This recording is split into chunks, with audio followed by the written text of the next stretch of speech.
Hey, what's going on? This is Daryl D TV. Welcome back. Check this out. So I'm just kind of messing around on YouTube, looking around, and you know how they put the related videos on that sidebar, whatever side it comes on, and this one video popped up, and it was the channel was Embryonic Robot. I hope I'm saying that right. And I guess it was a vinyl challenge, or he was showing 5 records in his collection that he would never sell. 5 records he would never sell. And apparently, he got the idea from a channel by the name of The Vinyl Narrative. So I'm assuming The Vinyl Narrative started this whole thing, whatever you want to call it, if it's a challenge, a thread, or I don't know what they call it. But, you know, Daryl D is all for that. You know, I'm about that life, right? So I had to jump in on it. You know, of course, we all have tons of records we would never, ever sell. Or maybe some of us don't. I know I have quite a few I would never sell. So it was not much of a challenge for me to pick 5. It was more like, what are like some of my top records that like absolutely off limits. I have a lot of them that I would never get rid of, but what are the ones like, don't even ask, because the answer is no. Those are the ones that I want to share with you guys.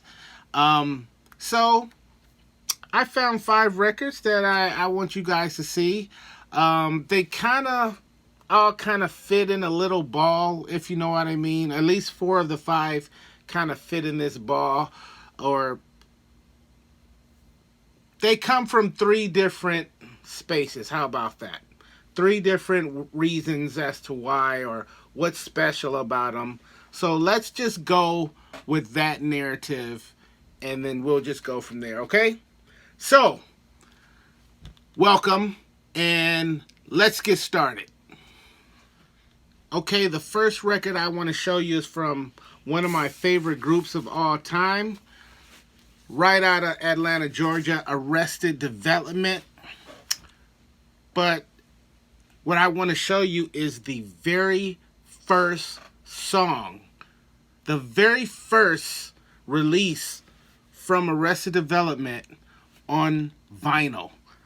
If you're an Arrested Development fan, you probably, even as a fan, even as a longtime fan, you probably never seen this record. I have talked about this record before on this channel. I want to talk about it again. This is a 12-inch that came out on Camus Records. Now, I'm not sure the actual year, but it had to have been early 90s, late 80s to early 90s. I'm thinking early 90s, and I am not seeing a year on here, but I'm going to go with 90-91. And the reason why I'm going with that year is because their actual first album, 3 Months album, came out in 92. That I know. So this had to have been before that. It could have been 91, 90, somewhere in there. But this record was the 12-inch that when this dropped, there was only 2 members of Arrested Development. It was Speech and it was Headliner. They were the only 2 members. Nobody else had come on board at that time. Now, this record contains a song called Speed Limit 55,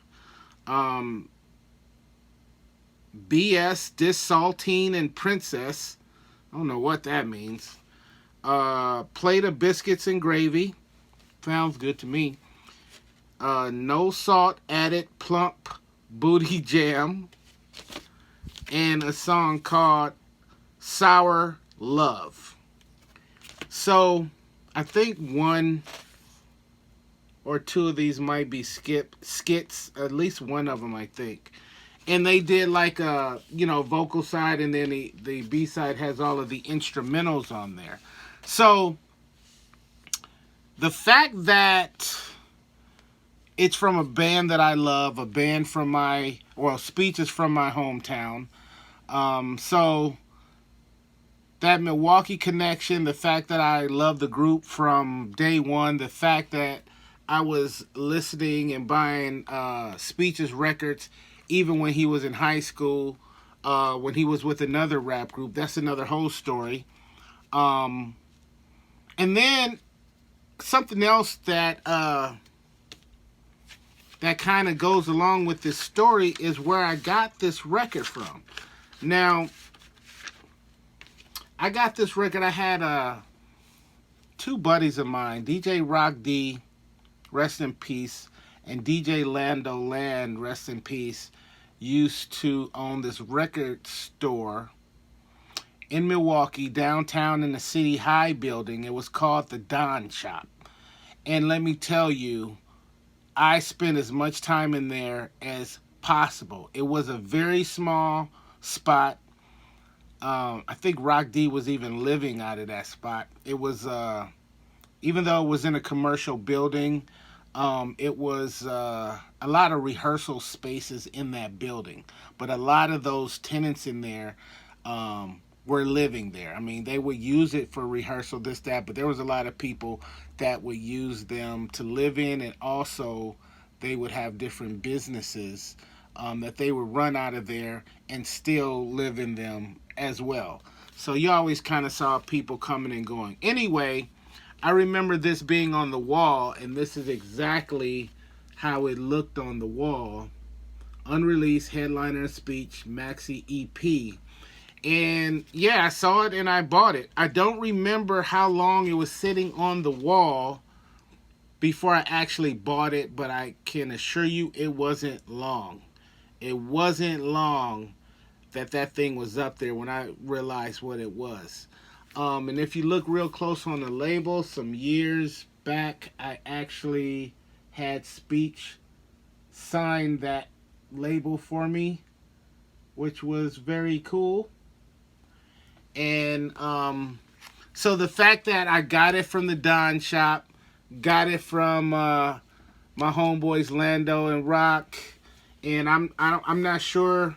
More than likely, this is Rock D's writing. The reason why I'm saying that is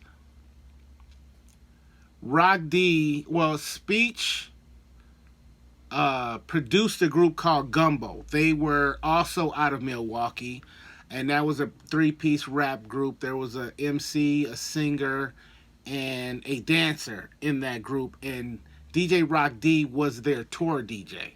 So, Rock being a DJ and him, it makes sense that he would have had this vinyl, and it makes sense that he may have very well gotten this vinyl directly from Speech.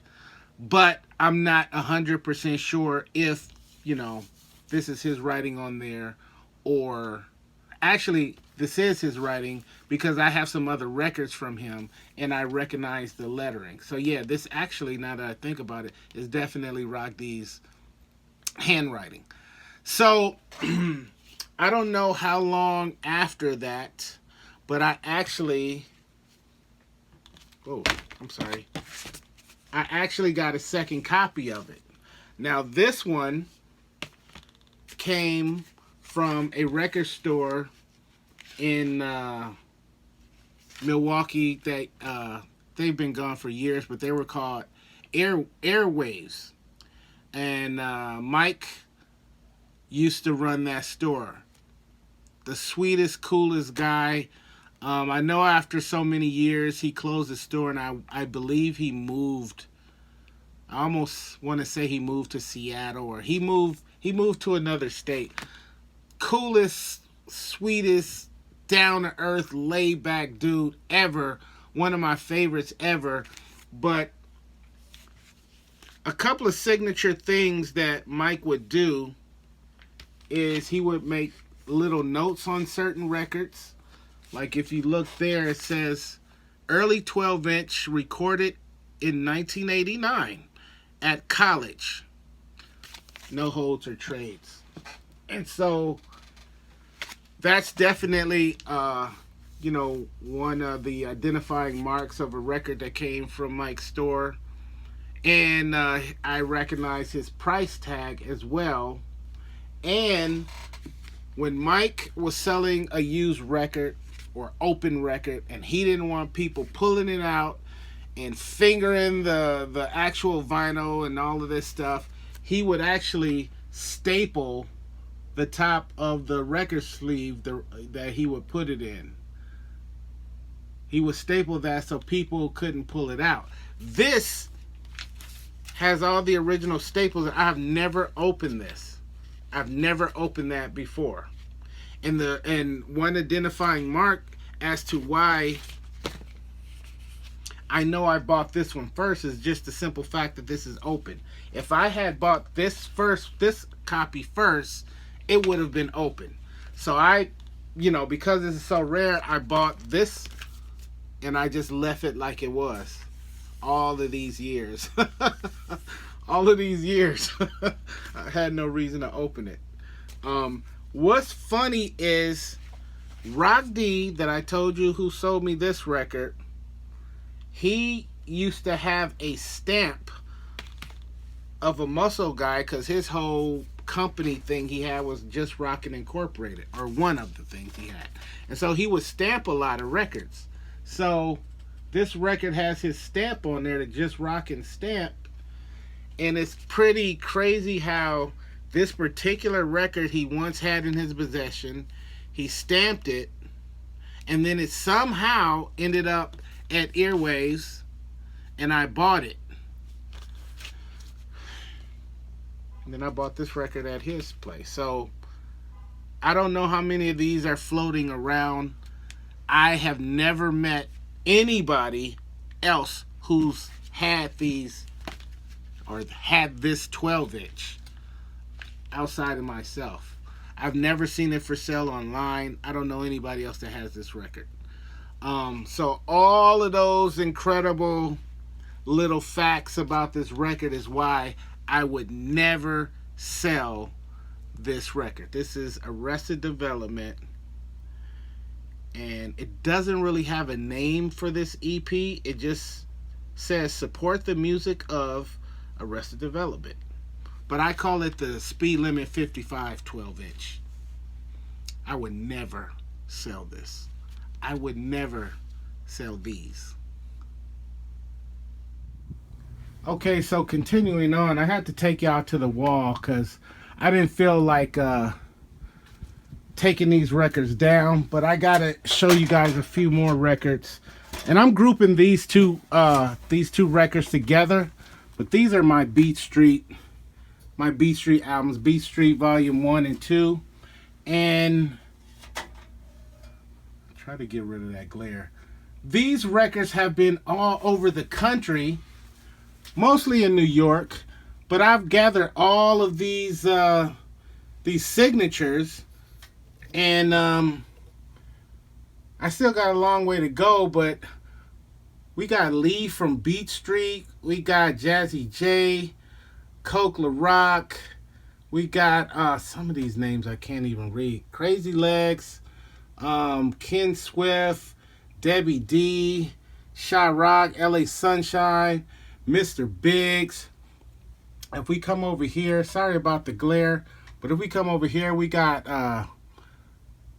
Powerful Peckster, we got Cool Herc, we got Flip Rock, Mr. Wave, we got Ramo, we got Raheem from the Furious Five, Pop Master Fable is on here. These are just some incredible pieces of hip-hop memorabilia, and just based off of all of the work I went through to meet these people and to get their signatures, these will forever stay in my collection. I would never ever sell these two masterpieces.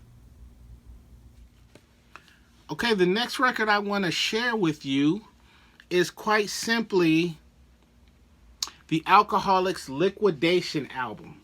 And this is the promo instrumental version of that album. Now,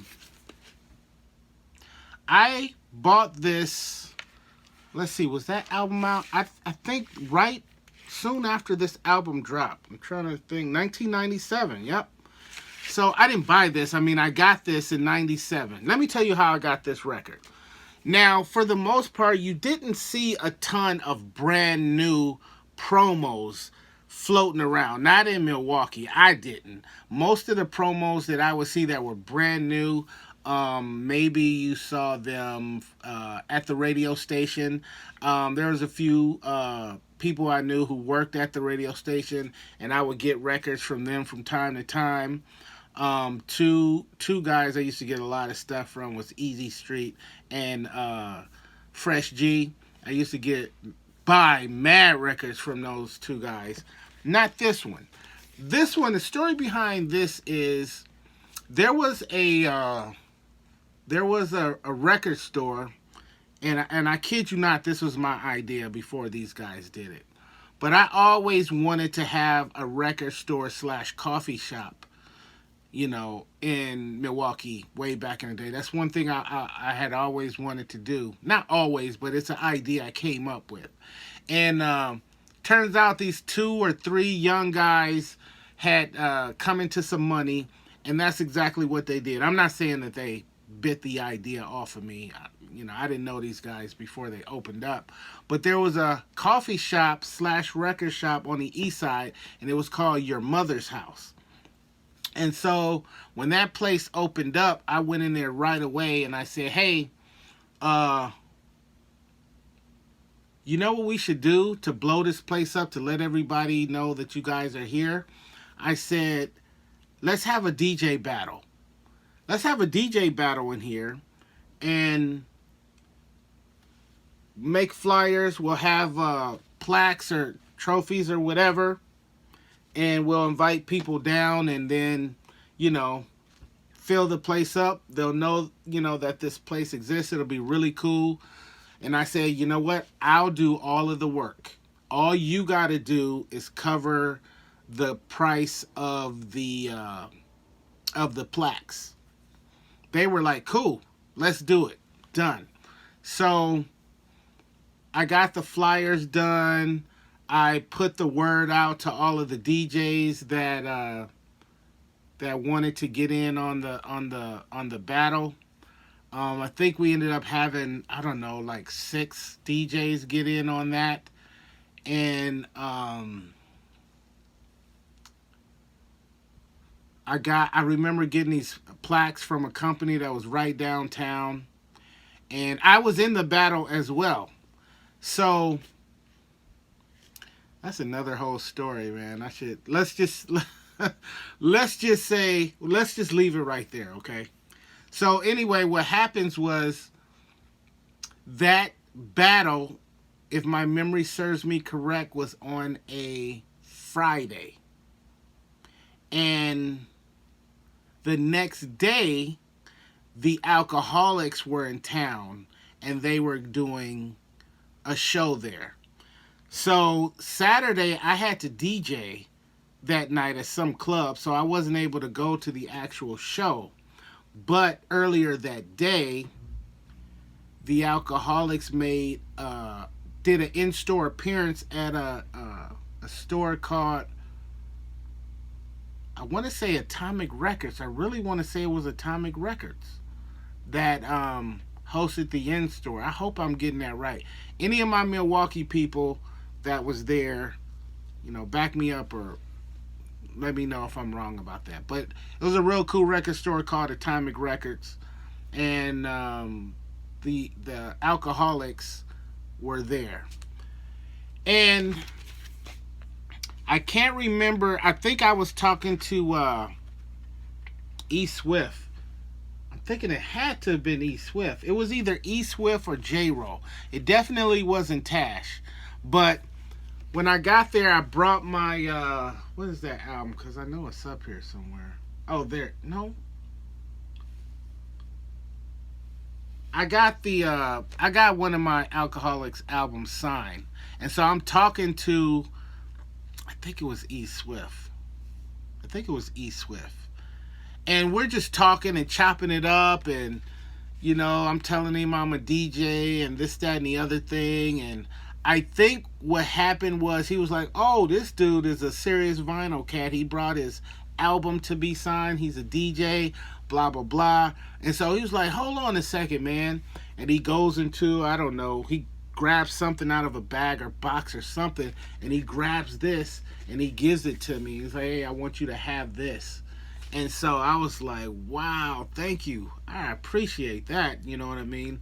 So the fact that, you know, this was a gift, you know, basically from the Licks, it's one of the reasons why I will never sell this record, because it's very sentimental, because I feel like, you know, I mean, it was an actual gift that was given to me, and I take that kind of thing seriously. Now, I've been around the Licks a number of times, but next time I hang out with those guys, I'm going to make sure that they sign this for me. I'm surprised I haven't thought of that in the past, because I've got at least, wow, at least 3 or 4 or 5 records signed by them that I've gotten over the years. But yeah, this gift from the Licks, I will never sell this record. Okay, next up on the list, remember how I said some of these are similar? Well, I'm going to show you another Milwaukee record. This is a test pressing of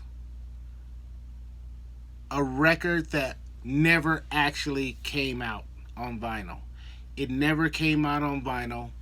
I am actually in the process of recording another video that's going to go into this record and what's behind this record more in depth.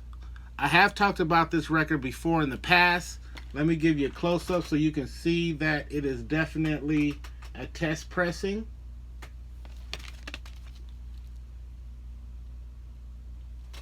All I'm going to tell you on this video is that this is by a group called